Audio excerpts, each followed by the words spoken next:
Hello guys, स्वागत है आप सभी का आपके अपने यूट्यूब चैनल दीप हिंदी ऑनलाइन संसार में। आज हम आप लोगों के लिए लेकर आए हैं निर्गुण ज्ञानाश्रयी के कवि कबीर दास जी को। कबीर दास जी का जन्म सन 1398 ईस्वी में वाराणसी के पास लहरतारा नदी के किनारे हुआ था, जो कि उत्तर प्रदेश में है। इनकी प्रमुख रचनाएं हैं बीजक संग्रह है और साखी शबद रामायणी। इनकी तीनों रचनाएं हैं जिनका संकलन बीजक नाम से किया गया है। इनकी मृत्यु 1518 ईस्वी में वस्ती के निकट मगहर में हुई थी। कबीर दास भक्ति काल की निर्गुण धारा के ज्ञानाश्रयी शाखा के कवि हैं। इन्होंने ज्ञानाश्रयी शाखा का प्रतिनिधित्व किया है। वे अपनी बात को साफ एवं दो टूक शब्दों में प्रभावी ढंग से कह देने के हिमायती थे। बन पड़े तो सीधे सीधे नहीं तो दरेरा देकर। इसलिए कबीर को हजारी प्रसाद द्विवेदी ने वाणी का डिक्टेटर कहा है।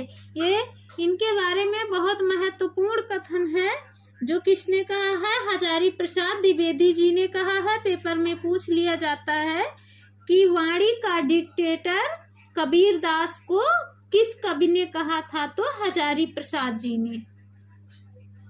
इनके बारे में एक उक्ति है जो कि एनसीईआरटी की पुस्तक में नहीं है, लेकिन कहा जाता है कि ये एक विधवा ब्राह्मणी के गर्भ से पैदा हुए थे और लोक लज्जा के भय से उसने इनको लहरतारा नदी के किनारे फेंक दिया था और वहां से फिर इनका जीवन अनाथों की तरह व्यतीत होने लगा। कबीर के जीवन के बारे में अनेक किंवदंतियां प्रचलित हैं। उन्होंने अपनी विभिन्न कविताओं में खुद को काशी का जुलाहा कहा है। कबीर के विधिवत साक्षर होने का कोई प्रमाण नहीं मिलता, क्योंकि उन्होंने अपने बारे में खुद ही कहा है, मसी कागज छुयो नहीं, कलम गही नहीं हाथ। अर्थात ना तो मैंने हाथ से कागज को पकड़ा है और ना तो कलम को हाथ में लेखनी के रूप में लिया है। इससे यह सिद्ध होता है कि कबीर दास जी पढ़े लिखे नहीं थे। जैसी कबीर की पंक्तियां भी इसका प्रमाण देती हैं। उन्होंने देशाटन और सत्संग से ज्ञान प्राप्त किया। किताबी ज्ञान के स्थान पर आंखों देखे सत्य और अनुभव को प्रमुखता दी। उनकी रचनाओं में नाथ, सिद्ध और सूफी संतों की बातों का प्रभाव मिलता है।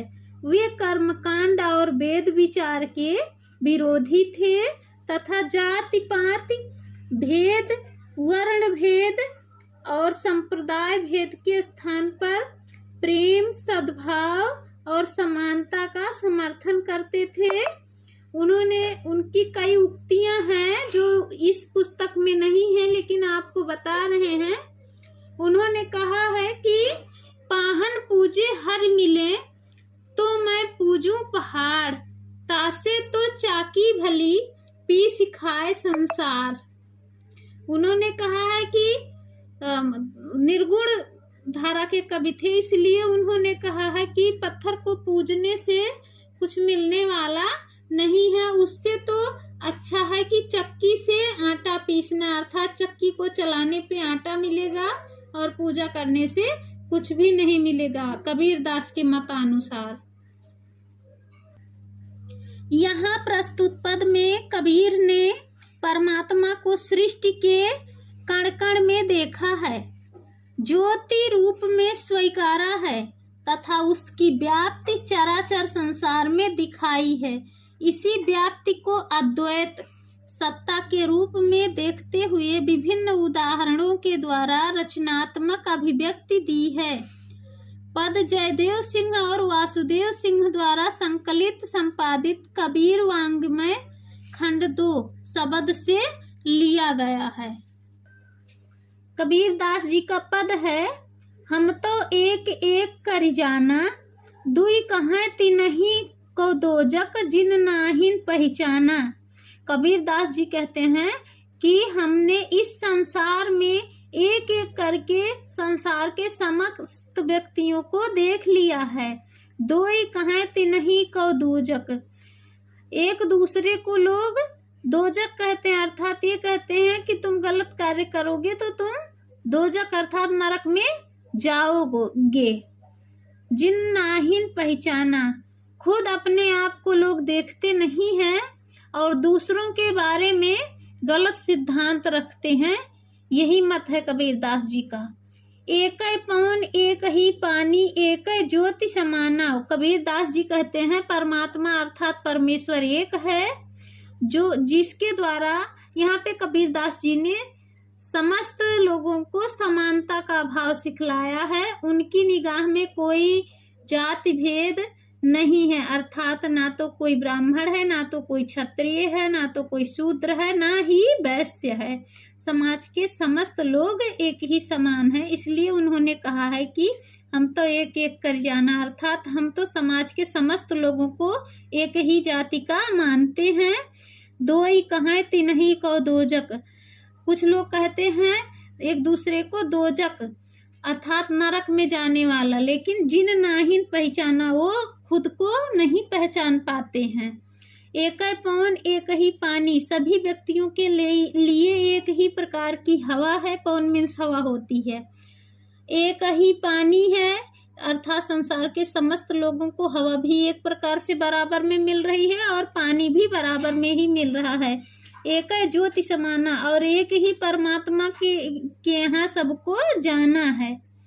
एक खाक गढ़े सब भाड़े, एक कोहरा साना।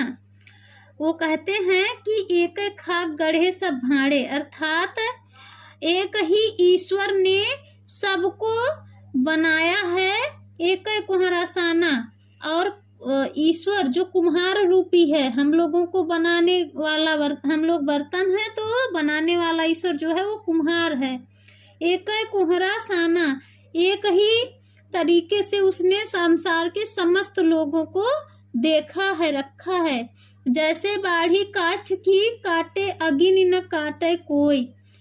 कबीर दास जी कहते हैं कि जैसे कि कोई चीज ऐसी है जिसको अग्नि भी नहीं जला सकती है, और ना तो इस संसार में कोई चीज ऐसा है जो काट सकता है। सब घटी अंतर तुम ही व्यापक धरे स्वरूप सोई। वो कहते हैं कि जिस प्रकार से घड़े को पानी में डाल करके निकालो तो उसके ऊपर पानी नहीं लगा रहता, अर्थात वो पानी में भी वैसे रहता और बाहर भी वैसे रहता। उसी प्रकार से संसार के समस्त लोग जो हैं एक ही परमात्मा के जाए हैं और धरे स्वरूप सोई। केवल वो अपना अपना वेशभूषा अलग अलग बनाए रखते हैं। माया देख के जगत लुभाना, काहे रे नर गरबाना। कबीर दास जी कहते हैं, हे मनुष्यों, तुम इस संसार की माया को देख करके लुभावने मत हो, लालायित मत हो, मोहित मत हो, क्योंकि काहे रे नर गरबाना, तुमको अहंकार नहीं होना चाहिए। निर्भय भया कछु नहीं व्यापय, कहे कबीर दीवाना।